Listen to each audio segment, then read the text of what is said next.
Você sabia que um dos programas de rádio mais antigos nos Estados Unidos é justamente sobre Delta Blues? Pois é, o King Biscuit Time começou em 1941, na estação KFFA. O programa era comandado por Sonny Boy Williamson II e até hoje é um dos marcos da história do blues.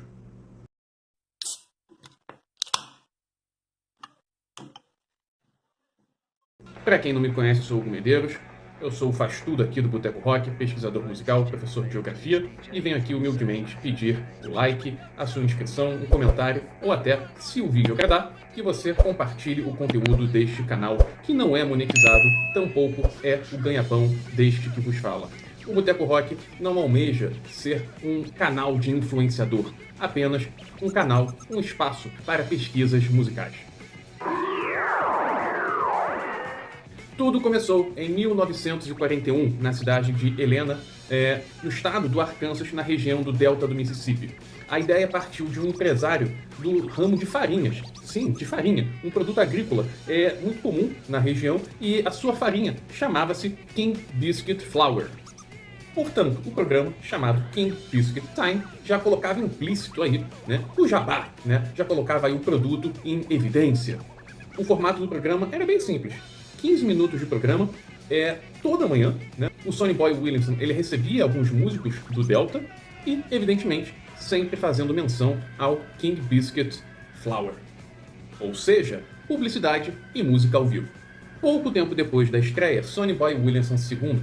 Só um parênteses, por que é Sonny Boy Williamson II? Porque existia o Sonny Boy Williamson primeiro, E aí diziam que um imitava o outro, o primeiro falou que o segundo imitou, o segundo falava que o primeiro imitou, enfim, era questão em um mundo com leis, com regras dos direitos autorais extremamente nebulosa. Fazendo um paralelo aqui com o samba carioca, a gente tem a famigerada frase de Senhor, Ele falava que samba é igual passarinho, de quem pegar primeiro. No mundo do blues, no Delta do Mississippi, área rural dos Estados Unidos, a ideia era a mesma.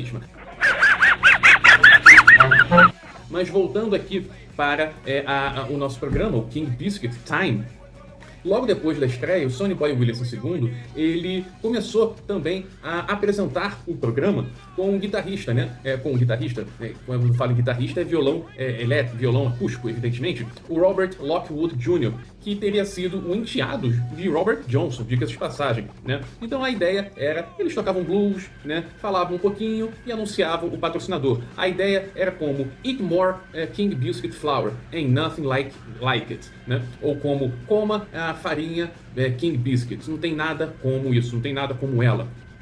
E esse programa vai ter uma relevância muito grande na história do blues, na história cultural dos Estados Unidos, na cultura do sul dos Estados Unidos. Por quê?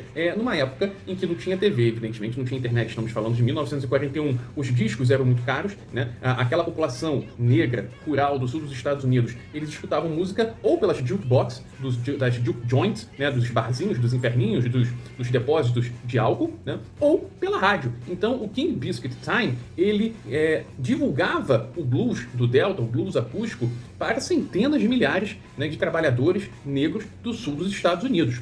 E, claro, ajudou a formar a lendária figura do Sonny Boy Williamson II.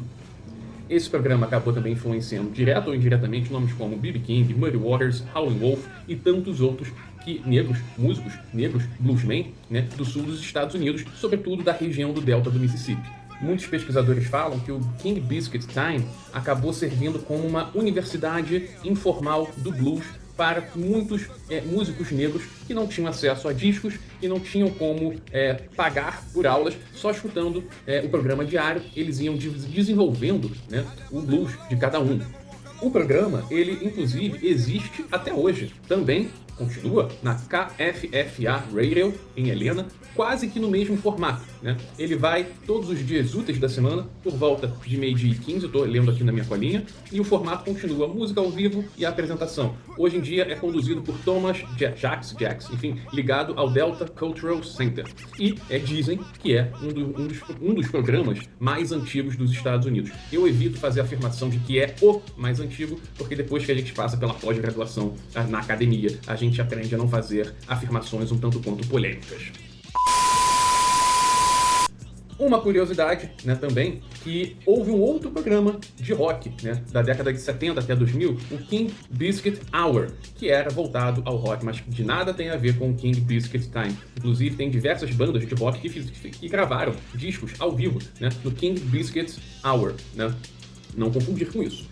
Ou seja, como esse programa é importante numa época de baixos recursos técnicos, científicos, o rádio acabou se transformando em um propagador da cultura e da música do Delta do Mississippi. Quantos e quantos negros, fazendeiros, pequenos agricultores, meeiros, arrendatários escutavam aquele programa diário, independente se eram ou se viraram músicos ou não. O King Biscuit Time, ele entrou para a história do blues como um dos maiores, como uma das maiores influências e como um dos maiores formadores de um estilo, do estilo musical. Eu espero que vocês tenham gostado do vídeo. Novamente, quem puder deixar o like, eu fico muito agradecido. E comente aí se vocês querem mais vídeos como esse de histórias sobre o blues. Saudações!